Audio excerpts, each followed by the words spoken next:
오늘 본문의 주인공은 예수님이십니다.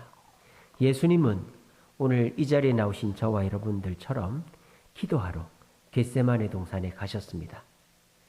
부흥회하러 가신 거죠. 예수님도 은혜가 필요하고 고민이 있기 때문에 우리가 금요 기도회 때 이렇게 기도하러 온 것처럼 예수님도 목요일 날 밤에 기도하러 겟세마네 동산에 갔습니다. 그래서 기도를 하고는 마음이 편안해지셨어요. 고민했던 것이 해결됐기 때문이죠. 그래, 까짓 거 십자가 내가 지지 뭐. 내가 주님의 잔을 피하지 말아야 되겠다. 확신이 생겼고 담대함이 생겼습니다. 자, 여기에서 끝났으면 얼마나 좋겠습니까? 기도한 지 얼마나 됐다고. 마음이 평안이 임한 지 얼마나 됐다고. 곧바로 위기가 닥친 것입니다. 대제사장의 군병들이 그 밤에 겟세마네 동산에 들이닥친 것입니다. 아니, 하고 넓은 그 예루살렘 인근에서 예수님이 겟세마네 동산에 있는 것을 어떻게 알았을까요? 누가 가르쳐줬기 때문이죠. 누가 가르쳐줬어요? 가룟 유다가 가르쳐줬어요. 또 그 군인들은 예수님이 누군지 얼굴은 알지만 밤중이니까 몰라요. 우리처럼 뭐 이렇게 LED 등이 환하게 켜 있는 것도 아니고 가로등이 있는 것도 아닌데, 그런데 이 대제사장의 군병들은 곧바로 예수님 앞으로 다가갑니다.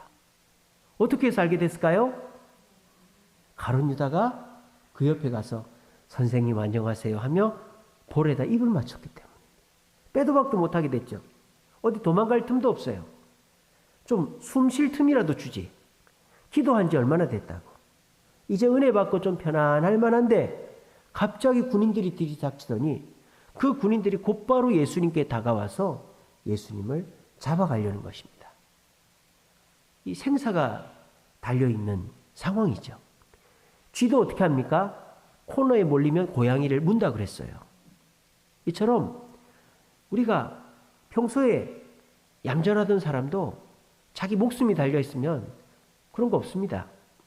유럽이라는 나라가 굉장히 인권으로 자랑하는 국가 아닙니까? 북한이나 중국 인권 너무 엉망이다 이렇게 얘기할 정도로 우리는 난민들 다 받아준다. 우리는 사람들의 언론의 자유 다 보장해준다. 근데 코로나 때 어땠습니까? 다 철조망을 치고 말이죠. 못 넘어오게 하잖아요. 또 코로나 때 어땠습니까? 사람이 죽으니까 인권이 어디 있습니까? 바로 파묻어버리고 바로 태워버리고. 그러니까 사람이 그렇게 점잖고 품이 있던 사람도 막다른 길, 고난에 닥치면 다 내팽개치게 돼 있다는 거예요. 그래서 예수님도 그런 위기에 딱 처해져 있었습니다. 그런데 이때 누가 나섭니까? 예수님의 수제자 베드로가 나섰습니다. 군인들 앞을 딱 가로막으면서 뭐를 빼들었죠? 칼을 빼들었어요. 칼을 빼들고는 아무 때나 휘두르다가 마태복음에는 안 나오는데 요한복음에는 말고라는 대제사장의 종의 귀를 베어버렸죠. 왜? 급하니까. 베드로가 칼을 썼다라는 기록이 하나도 없습니다. 근데 베드로가 자기 스승도 지키고 나도 지켜야 되겠다라는 급한 마음에 칼을 빼서 휘둘러서 사람을 다치게 한 것입니다. 자, 이것은 잘한 것입니까? 잘못한 것입니까? 상식적으로 보면 잘한 거죠. 아니, 스승을 보호하는 게 당연한 거고 정당방위 아닙니까? 사람이 생명의 위협에 처한 상태에서 남을 죽이면 정당방위죠. 감옥에 가지 않아요. 그러니까 베드로는 지금 나도 지키고 예수님을 지키기 위해서 칼을 휘둘렀기 때문에 이거는 정당방위에 속하고 세상 법으로도 문제가 되지 않는 것입니다. 그런데 예수님은 어떻게 하십니까? 칼로 흥한 자는 칼로 망한다며 베드로에게 칼을 집어넣습니다. 그리고 오늘 마태복음에는 안 나옵니다만 요한복음 똑같은 내용인데 요한복음 18장 11절에는 뭐라고 나오느냐? 아버지께서 주신 잔을 내가 어찌 안 받겠냐? 이렇게 얘기했단 말이에요. 자, 이렇게 딱 되면 이게 연결되는 건 아시겠죠? 예수님이 겟세마네 동산에서 기도한 테마가 뭐죠? 잔입니다. 잔. 그죠? 예수님이 겟세마네 동산에 기도할 때 뭐라고 하셨습니까? 아버지여, 이 잔을 내게 옮기지 말라고. 지나가게 해달라고 그랬죠. 그런데 예수님이 영거포 3번을 기도하시고는 내가 주님의 잔을 받겠다 그랬죠. 그리고 예수님이 그 잔이라는 테마를 이어서 십자가, 또 십자가에 달리는 것을 잔이라는 것을 비유한 거죠. 아버지께서 나한테 주시는 잔을 내가 거부하지 않겠다. 그러니까 예수님은 지금 성령 충만한 상태죠. 기도가 연장되고 있는 거죠. 왜? 계속 하나님을 생각하고 있기 때문입니다. 하나님이 이 제사장들을 보냈고 이 군인들을 보냈고 가룟 유다가 나한테 입맞춤한 것도 하나님이 시켜서 온 것이지, 그러니까 미워할 사람도 없고 위험하다는 생각도 안 들고 이거를 당연하게 받아들이시는 거죠. 그 증거가 뭐예요? 지금 이 상황 속에서 뭐를 생각하고 있다? 잔을 생각하고 있다는 것입니다. 잔. 이 상황이 주님이 주신 잔이다라는 거죠. 아버지가 주신 잔이다. 그러니까 예수님은 지금 다른 사람들은 다 생사의 갈림길에서 이성의 끈을 놓고 본능으로 행동하는 거예요. 대제사장들도 이러면 안 되죠. 밤중에 사람을 잡아가는 것은 율법에 금하고 있습니다. 더군다나 잡아가서 밤중에 재판을 한다? 불법 재판이죠. 근데 왜 대제사장들이 그렇게 합니까? 그 다음 날은 금요일이고 그리고 그 다음 날은 안식일이잖아요. 그러니까 재판을 금요일을 해버리면은 예수님을 십자가에 못 달고 안식일을 지나서 그 다음에 달아야 되는 일이 벌어진단 말이에요. 그러니까 대제사장들도 지금 너무 급하니까 자기들이 이 하지 말아야 될 행동을 하는 거죠. 나중에 가서 두고두고 욕먹을 짓을 하는 거예요. 그런 것처럼 사람이 급하면 이성의 끈을 놓고 되는 대로 행동하게 돼 있다는 겁니다. 그런데 예수님은 어떻게 하고 계시다? 정확하게 하나도 흐트러짐 없이 주님의 뜻대로 하고 계신다. 왜? 주님 앞에 기도했던 그 마음가짐 그대로 이 제사장과 군인들을 받아들이고 있기 때문입니다. 그 증거가 뭐다? 잔이다 이 말이에요. 잔. 우리들도 중요한 일이 있을 때는 무조건 기도를 해요. 특별히 우리가 뭐 어려운 일이 있을 때는 더더군다나 내가 누구를 만나서 중요한 결정을 해야 된다든지 내가 수술을 한다든지 내가 어떤 결과를 기다리고 있다든지 이럴 때 사람이 너무 당황스러우면 이성을 놓치고 평소에 하지 않던 말과 행동이 나온단 말이에요. 그러면 그게 두고두고 흠이 되고 실수가 되는 거죠. 그럴 때 우리는 반드시 기도를 해야 되는 거예요. 그래서 주님이 주시는 마음을 딱 붙잡아야 되는 거예요. 그러면 우리가 지나고 나도 후회할 행동을 하지 않게 되는 겁니다. 몸은 다쳐도 낫습니다. 돈은 잃어도 벌면 됩니다. 하지만 실수한 거는 주워 담을 수가 없어요. 예수님은 지금 내가 이 상황을 이성적으로 또는 영적으로 바라보면서 내가 본능으로 실수하지 않고 이걸 넘어가겠다.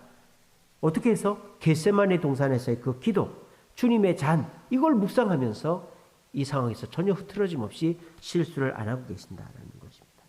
결과는 어떻게 됩니까? 칼을 빼들어서 자신과 예수님을 보호하려고 했던 베드로는 지금 실수를 해버렸죠. 그래서 평생 두고 욕먹을 짓을 한 거예요. 그리고 지금 칼을 휘두른 것보다 더 큰 실수를 해버리죠. 어떤 실수를 합니까? 예수님을 3번이나 부인하는 실수를 해버리잖아요. 이게 뭡니까? 사람이 하나님 앞에 마음을 두지 않고 자신의 본능과 급한 마음에 행동하다 보면 반드시 실수가 연거푸 일어나게 돼 있다는 거예요. 그런데 예수님은 어떻습니까? 겟세마네 동산의 기도를 통하여 주님의 잔을 묵상한 결과 여기에서 흐트러짐 없이 그 군인들을 받아들이고 십자가 고난을 받아들인 것입니다. 그래서 칼로 자신을 보호하려고 했던 베드로는 졌고 잔으로 자기를 지키고 주님의 십자가, 좀 더 구체적으로 말하면 못 박힘을 당한 예수님은 결국 승리하게 되었다는 것입니다. 저와 여러분들도 급할 때가 있을 거예요. 우리가 시간이 있거나 몸이 건강하거나 재정적으로 통장이 잠그고 있고 여유가 있으면 실수를 하지 않죠, 사람이. 근데 몸이 아프다든지 시간이 없다든지 내가 지금 돈에 쫓기면 안 하던 실수를 한단 말이에요. 사람이 몸이 아프면 어때요? 짜증이 난단 말이에요. 짜증이. 그러니까 나도 모르게 내가 지금 이 감정이 머리를 통해서 입으로 나가야 되는데 나도 모르게 입으로 바로 나와버리는 거예요. A 10원짜리 이렇게 돼버리는 거죠. 그래놓고 내가 그러면 안 되는데. 이게 다 뭐예요? 피곤해서 그런 거예요. 사람이 몸이 아프고 피곤하면 말을 조심하고 좀 쉬어야 되는 거죠. 저희 집사람도 아이들 가르칠 때 열이 이만큼 받으면 저한테 패스를 합니다. 당신이 가서 좀 처리하라고.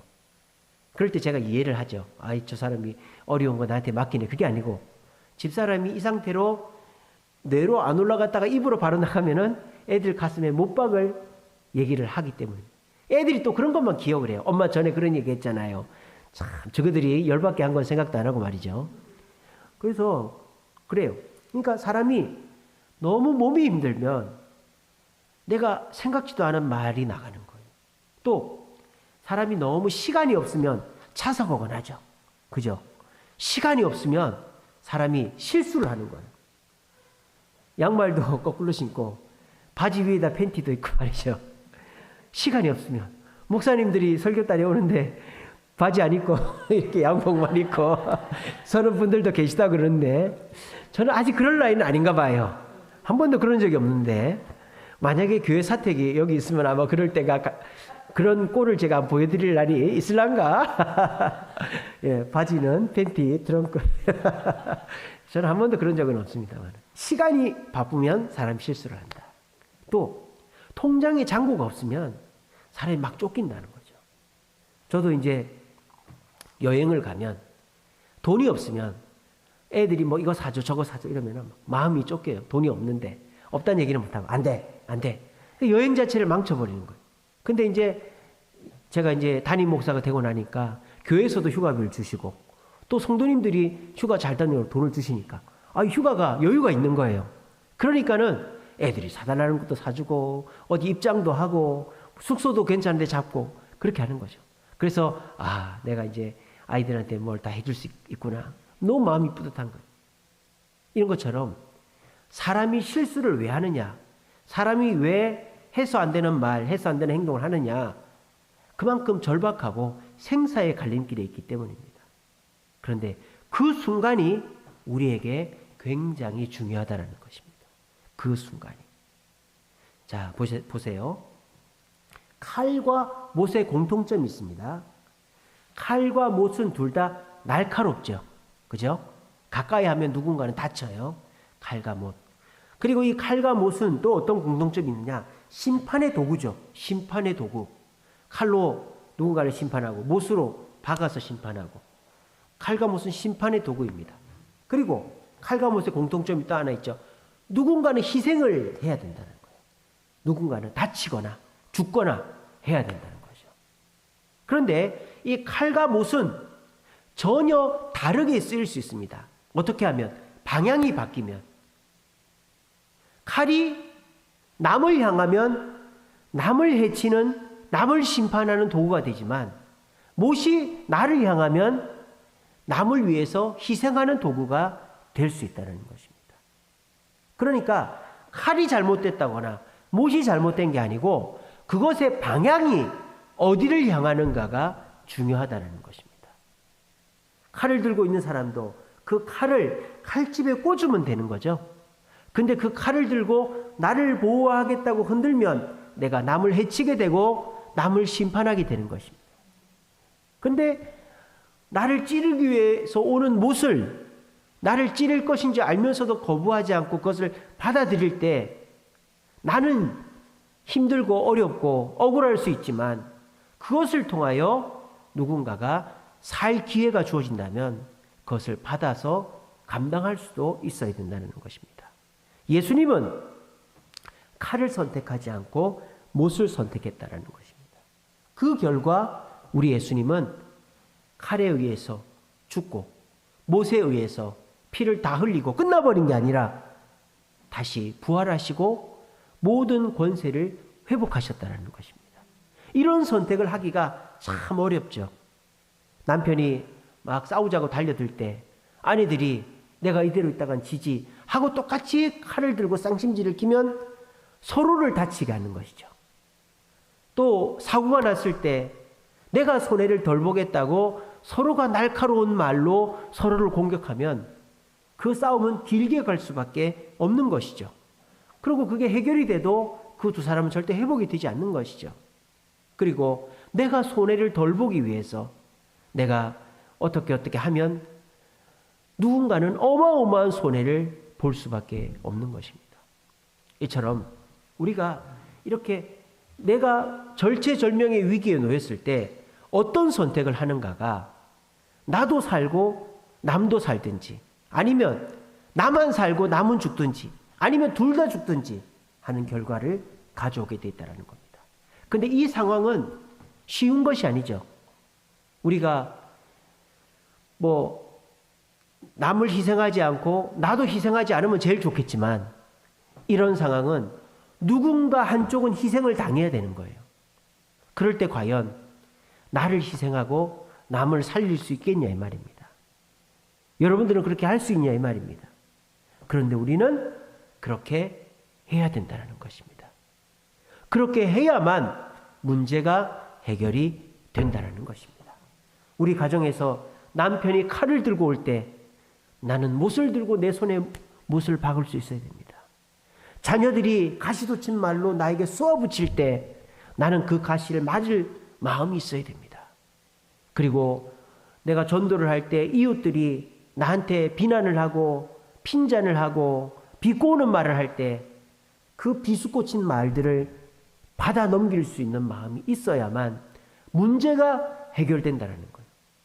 그렇지 않고 칼을 들고 오는 사람에게 나도 칼을 들이대고, 못을 들고 오는 사람에게 나도 못을 들이대고, 비수를 꽂는 사람에게 나도 비수를 들이대면 그 갈등은 절대 끝나지가 않는다는 것입니다.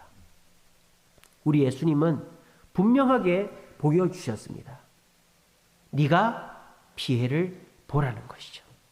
네가 못을 맞으라는 것입니다. 그러면 예수님, 제가 피를 흘려야 되는데요, 제가 손해를 봐야 되는데, 제가 죽어야 되는데요, 그래도 그렇게 하라는 것입니다. 왜 그렇게 해야 될까요? 그 모든 상황을 지켜보고 계시는 분이 계시기 때문입니다. 마태복음 10장 39절입니다. 자기 목숨을 얻는 자는 잃을 것이요 나를 위하여 자기 목숨을 잃는 자는 얻으리라. 내가 살려고 남을 희생시키는 자는 하나님이 보시고 그 사람도 잃어버리게 만드신다는 것입니다. 하지만 나를 잃어버릴지언정 주님을 위해서 나를 포기하는 자는 주님이 그 모든 것을 다 갚아주신다는 것입니다. 이 사실을 믿으면 우리는 칼이 내 목에 들어오고 내가 욕을 먹고 내가 피해를 당해도 그 상황을 피하지 않고 오롯이 받을 수가 있는 것입니다. 요즘 세상이 그렇게 변하고 있습니다. 예전에는요, 운동 경기를 하면 반칙이 그냥 일반적이었죠. 왜? 심판이 잘 못 보니까. 그리고 반칙을 했다 손 치더라도 내가 반칙했다는 증거를 들이댈 수가 없으니까. 근데 요즘은 어떻게 합니까? 카메라가 워낙 많으니까 VAR입니까? 그런 걸 통해서 다 그런 걸 봅니다. 헐리우드 액션 이런 거 다 봅니다. 그래서 요즘은요, 반칙을 하는 선수는 퇴장을 당하고, 그래서 반칙을 한번 하잖아요. 축구에서 보면 그 선수는 빼요. 2번 반칙을 하면 퇴장을 해야 되니까. 그리고 반칙을 안 하는 선수가 오히려 더 오래 뛰고 훌륭한 선수가 됩니다. 손흥민 같은 선수는 반칙을 안 합니다. 근데 남이 반칙을 해서 퇴장을 당하게 만드는 거죠. 잘해가지고. 그러니까 요즘은요, 내가 억울하게 반칙을 당하는 경우가 거의 없다라는 거예요. 또 운전을 해도 그렇죠. 신호를 습관적으로 어기는 사람들이 있습니다. 노란불에 건너가고 속도를 위반하고, 그런 사람은 언젠가는 큰 사고 납니다. 반드시 언젠가는 큰 사고 납니다. 그러니까 제일 좋은 건 뭐예요? 신호를 따박따박 지키면서 가는 게 제일 안전하고 좋은 겁니다. 그런 사람은 사고가 날 염려가 없어요. 우리 카니발은 카메라가 어라운드 뷰라고 그래가지고 다 비춰주거든요. 그러니까 천천히만 운전하면 사고 날 이유가 없어요. 졸지만 않고 천천히만 운전하면. 주차할 때도 급하게 하면은 사고가 나겠지만 다 비춰주니까 천천히 움직이면 삐삐삐삐 소리가 나니까 사고 날 이유가 없어요. 그러니까 사람이 요즘은요, 억울하게 뭔가 문제가 일어날 일들이 많이 줄었다는 것입니다. 요즘은 재심도 있고, 요즘은 가난한 사람, 노동자, 뭐 장애인 이런 사람도 억울할 일들이 엄청 많이 없어졌잖아요. 그죠? 그러니까 어떻습니까? 그 억울할 일이 없어진 이유는 누군가가 지켜보고 있기 때문이죠. 우리도 마찬가지입니다. 우리가 하나님께서 우리를 지켜보고 계시기 때문에 내 목에 칼이 들어오고 내가 지금 거기에 찔려서 아파하고 내가 손해를 본다 손 치더라도 주님이 보고 계시다는 믿음으로 그 손해를 받아들이면 결국 살고 승리하는 자는 내가 된다는 것입니다. 그리고 그것은 나한테 더 큰 유익과 성장으로 다가온다는 것입니다. 여러분, 모세가 언제 주님께 딱 인정받게 됐느냐? 이스라엘 백성들이 정탐꾼을 보냈는데 10 정탐꾼의 말을 듣고 가나안 땅으로 돌아가려고 그랬어요. 그리고 이스라엘 백성들이 금송아지를 만들어 놓고 잔치를 베풀었어요. 이런 일이 있을 때마다 모세가 어떻게 합니까? 남 탓을 하지 않습니다. 저놈들이 잘못했다. 저놈들을 심판하세요라고 하지 않고 내 잘못이다라고. 내 이름을 생명책에서 빼달라고 합니다. 그랬더니 어떻게 됩니까? 모세의 이름이 생명책에서 빠지기는커녕 모세가 더 광채가 나고 인정받고 주님 앞에 사랑을 받게 된 것입니다. 저는 그렇게 생각합니다. 생사의 갈림길, 내가 손해를 봐야 되는 그 상황은 우리에게 기회다라고 생각합니다. 억울할 때, 내가 피해를 꼭 봐야만 할 때, 그럴 때 내가 그 자리에서 피해를 보지 않으려고 도망다니고 변명하고 또 남 탓하고 이렇게 하지 않고 그냥 뭐 거짓말은 안 해야 되겠지. 묵묵히 있고 내가 그 피해를 오롯이 당하려고 할 때 그것을 다 누가 보고 계신다? 하나님이 보고 계신다는 겁니다. 그렇게 할 때 하나님은 우리를 유념하시고 인정해 주시는 것입니다. 우리가 남 탓하는 이 버릇을 절대 가지고 있으면 하나님께 복을 못 받아요. 아, 이거는 저 사람이 실수해서 그래요. 이 차 사고 난 거는 저 사람이 실수해서 그래요. 아, 내가 지금 늦게 온 거는 뭐 차가 막혀서 그래요. 그러면은 지나가던 똥개 핑계도 하는 거예요. 그렇게 되면은 이 세상에서 내 잘못은 하나도 없어지는 겁니다. 그렇게 핑계를 대다 보면 누가 그 사람을 신뢰하겠습니까? 사람도 책임을 지지 않는 사람은 곁에 두고 싶어 하지 않는 거예요. 내 잘못이. 자, 내가 잘못을 하지 않았는데 내 잘못이라고 하는 거 나중에 다 알게 됩니다. 그러면 그 사람이 어떻게 되겠습니까? 야, 저 사람 봐라. 자기가 잘못한 거 아닌데도 잘못했다고 해서 그거를 그대로 다 덮어쓰고 가네. 그러면 그 사람은 100%의 신뢰를 얻는 것입니다. 저는 이렇게 교회 사역이 계속 이렇게 바쁘게 진행되는 것이 오히려 감사합니다. 교회가 이제 어느 정도 안정됐을만 할 때 우리가 또 건축을 했고 또 건축하고 이제 뭐 올해 행사를 얼마나 많이 했습니까? 바쁘게 지내는 것. 저는 이게 좋다고 생각합니다. 왜냐? 제가 딴 생각을 할 틈이 없기 때문이죠. 목사들이 5년, 10년이 고비거든요. 5년 지나고 나서 교인들이 목사를 인정하지 않으면 그 목사님은 교회 나가야 돼요. 또 한 10년 지나면 어떻게 되느냐? 목사가 게을러지는 거예요. 교회가 안정이 되니까 아, 이제 뭐 교회가 그냥 굴러가겠지 하고는 그러다 보면은 실수를 하는 거예요, 목사들이. 그래서 담임 목회 하시는 분들이 5년, 10년이 고비입니다. 그때 그만두는 분들이 많아요. 제 주변에도 보면은. 근데 저는 그럴 틈이 없어. 계속 뭐 교회에 부교육자가 상시 부교육자가 없다 보니까 운전서부터 청소서부터 뭐 모든 행사 기획까지 제가 다 해야 되는 거예요. 근데 그렇게 하다 보니까 좋은 점이 뭐냐? 제가 딴 생각할 틈이 없어요. 그리고 우리 교인들이 저를 다 불쌍하게 본다는 거죠. 아유, 우리 목사님 놀고 먹네. 우리 목사님 뭐 하나 사무실에 앉아가지고 맨날 뭐 엄한 짓이나 하고 있는 거야. 그런 생각하는 사람이 없다는 거예요. 저는 그게 오히려 마음이 편한 거죠.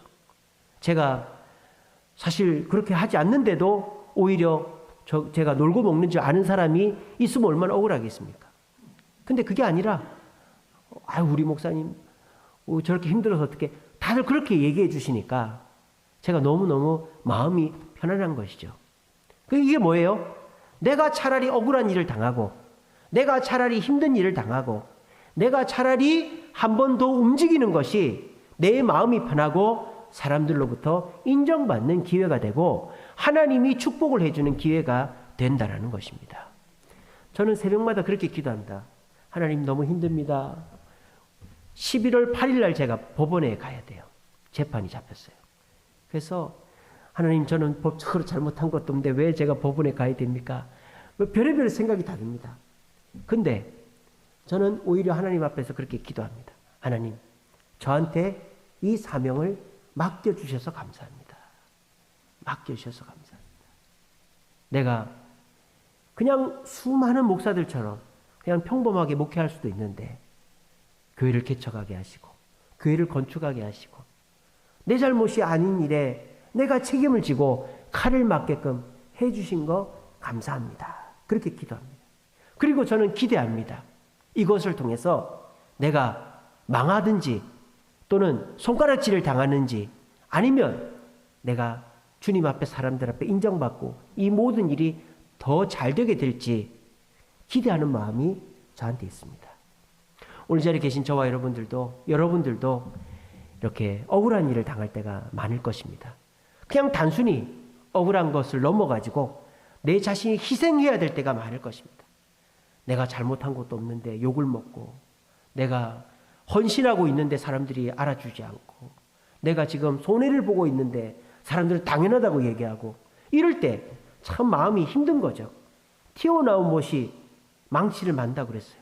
우리 교회 장로님, 권사님들, 집사님들 실컷 수고하고 이렇게 기부도 많이 하고 헌신도 많이 했는데 내가 전혀 잘못한 것도 아닌데 욕을 먹고 비난을 당하고 또는 오해를 당하고 이럴 때 내가 지금 뭐 하고 있나 이런 생각이 들 때가 있다라는 것입니다. 근데 여러분 절대로 그런 생각하지 마시기 바랍니다. 누가 보고 계십니까? 하나님이 다 보고 계신 줄로 믿으시길 바랍니다. 여러분들이 교회를 위해서 내 온 재산을 갖다 바치고 내 시간을 갖다 바치고 내 건강을 갈아 넣어가지고 이 교회를 짓고 이 교회를 유지하고 있다면 그것은 절대로 헛된 일이 아닙니다. 하나님은 다 보고 계십니다. 우리 김문옥 장로님이 이 교회를 위해서 어떻게 일을 하셨는지 하나님은 다 보고 계십니다. 우리 권사님들 이번 바자회 때 어떤 수고를 하셨는지 우리 하나님은 다 보고 계십니다. 그것을 우리가 생각하지 못하고 나만 이렇게 한다. 나만 왜 이렇게 해야 되나? 그렇게 생각해 버리면 우리가 한 수고들이 다 헛수고가 되어져 버리는 것입니다. 저부터가 여러분들을 기억할 것입니다. 남들은 나서지 않는데 이제 남들은 한 발짝 두 발짝 물러서는데 남들은 이제 내 몸 추스리고 내 가정 추스리고 내 상황을 추스리는데 여전히 내가 안 나서면 누가 나서겠나? 나도 돈이 없는데 나도 몸이 아픈데 나도 시간이 없는데 예배 나와야지 헌금해야지 봉사해야지 라고 생각하는 여러분들을 저도 다 알고 있는데 하나님이 왜 모르시겠습니까? 하나님은 더 잘 알고 계시지요. 그리고 하나님은 여러분들에게 여러분들이 그 한 것들을 더 많이 갚아주실 줄로 믿으시기를 바랍니다. 우리가 그 믿음 없으면 어떻게 억울해서 살아요? 어떻게 살아요? 못 살죠. 적당하게 다른 사람들처럼 한 발 넣었다 한 발 빼고 다른 사람들 하는 만큼만 하고 다 그렇게 눈치 보고 있는 교회, 세상의 사회 속의 현실 속에서 우리가 그러면 억울해서 어떻게 살아요? 그렇지만 억울해하지 마세요. 하나님이 다 보고 계세요. 근데 사람들이 한마디 두마디 거듭니다. 또 꼭 내가 잘한 거는 얘기 안 하고 여러분들이 잘한 건 얘기 안 하고 여러분들이 조금 실수했다거나 남들하고 조금 비슷하게 하는 거 그런 것들만 다 꼬집듯이 얘기를 합니다. 그럴 때 우리가 너무너무 화가 나죠. 내가 이렇게 했는데 그런 걸 모르고 내가 조금 못한 거 실수한 것만 얘기 안 해. 그럴 때 마귀가 확 우리한테 덤벼드는 거예요. 그럴 때 여러분 기억하십시오. 다 나에게 돌리시기 바랍니다. 칼끝도 나에게, 못끝도 나에게. 그걸 절대 남한테 돌리지 마시기 바랍니다. 남 핑계하지 마시고 남 탓하지 마시고 다 떠안으시기 바랍니다. 그러면 우리 주님이 다 기억하시고 갚아주실 것입니다. 이것이 우리가 억울함에 대해서 최고로 잘 대처하는 방법입니다. 억울할 때, 피해를 볼 때, 참다가 폭발해버리면 지금까지 참아버린 것은 아무짝에도 쓸모없어서 버리는 거예요. 참지 마시고 그냥 내 것으로 다 그래, 내 잘못이다. 내가 더 잘할게. 내가 실수했네요. 내가 말 실수했네요. 내가 그렇게 하면 안 되는 걸 했네요. 미안합니다. 그러면 오히려 우리를 비난하는 그 사람이 더 미안해할 것입니다. 그리고 그 모습을 우리 주님은 다 보고 계시는 것입니다. 여러분, 칼로 남을 해치는 시대에 우리는 살고 있습니다. 그러니까 나도 내 손에 잡히는 것을 들고 휘두르고 다니는 거예요. 베드로처럼. 그래서 이 사람도 해치고 저 사람도 해치고 이렇게 합니다. 그러니까 우리 주변에 난도질 당한 사람밖에 없어요. 그런데 그 난도질을 남에게 하지 마시고 남이 휘두른 칼을 피가 나더라도 내가 잡아보시기 바랍니다. 그리고 그것을 내가 그냥 당하겠다라고 마음을 먹으시기 바랍니다. 그것이 여러분의 가정에 그 난도질이 줄어들고 우리 사회가, 우리 교회가, 우리 주변이 갈등이 아니라 평화로 가는 길이고 그것을 통하여 우리 주님은 우리 또한 인정받고 주님 앞에 또 사람들 앞에서 존경받게 되는 길이 되어지게 될 것입니다. 여러분, 우리는 칼이 아니라 못을 선택해야 됩니다. 남을 향하는 게 아니라 나를 선택해야 됩니다. 왜? 하나님은 다 보고 계시기 때문에. 그리고 믿으십시오. 하나님은 나를 보고 계시지. 하나님은 나와 함께 하시지. 하나님은 모든 것이 합력하여 선이 되게 하시지. 내가 이 어려움을 이겨내야지 라는 믿음을 가지시고 우리 모두가 칼 것을 남에게 대지 마시고 목 것을 나에게 대고 내 탓이다. 내가 실수했다. 내가 잘못했다. 라고 말하심으로 하나님께 인정받고 사람들도 머쓱하게 그리고 나를 인정하게 할 수 있는 저와 여러분 되시기를 간절히 바랍니다.